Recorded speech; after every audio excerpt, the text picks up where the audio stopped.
What is up guys, Jira bro back with another video. In this video I wanted to actually show you how you can, and this is for the Scrum projects, how you can actually see the workload from the backlog view. So I'm not talking about the creating the dashboard and adding gadgets to this specific dashboard. No, I'm just talking about the backlog itself. So you're within your backlog. You have the estimates of the issues, and you also have, of course, your backlog. Yeah, my backlog here contains 3,000 issues. That's a really interesting number. So the first thing that I'm going to do is I'm going to add another issue to the sprint. This right here is actually my active sprint. All right. So what do we actually want to do now? What we want to do now is we want to see the workload, right? So we have 3 assignees here. Yeah, 3 assignees. So we got Alana Grant, we also have Jennifer Evans, and we have Mitch Davis. And yeah, you actually need to click on each of these avatars in order to see that. But the question is there a better way for this? Yes, there is. So you actually click on the 3 dots in here, and it's listing out the workload by the assignee. So it's listing the assignee names, how many issues that they're actually working on, and the story points of those specific issues. You can also see the total of issues that they're actually working on, and also the total of the story points. What you can actually also do is you can include the subtasks in the estimates themselves.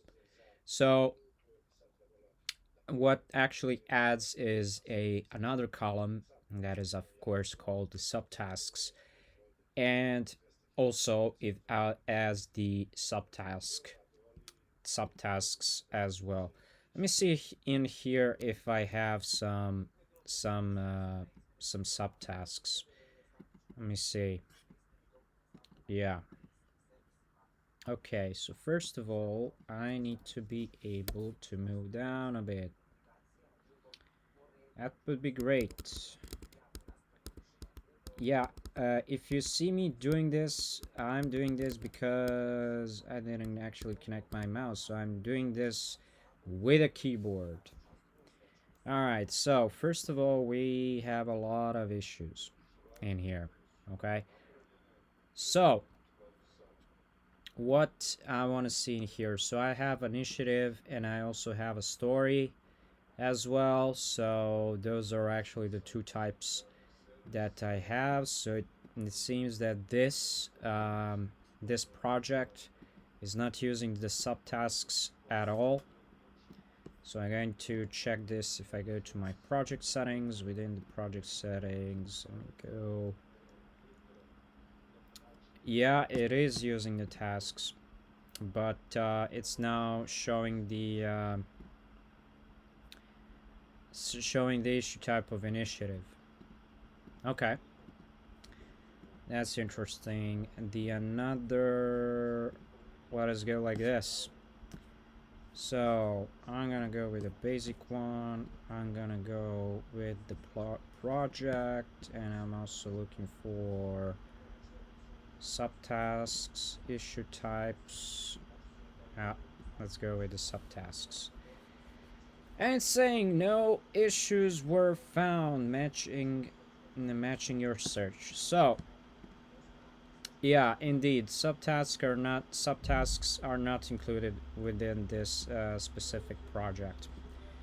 Even though if the issue type of a subtask is actually there, it's not included in the project. So If you have an issue type of a subtask in there, but it's not included in the project, it then shouldn't be even there. So it's just creating the clutter, and you should remove it.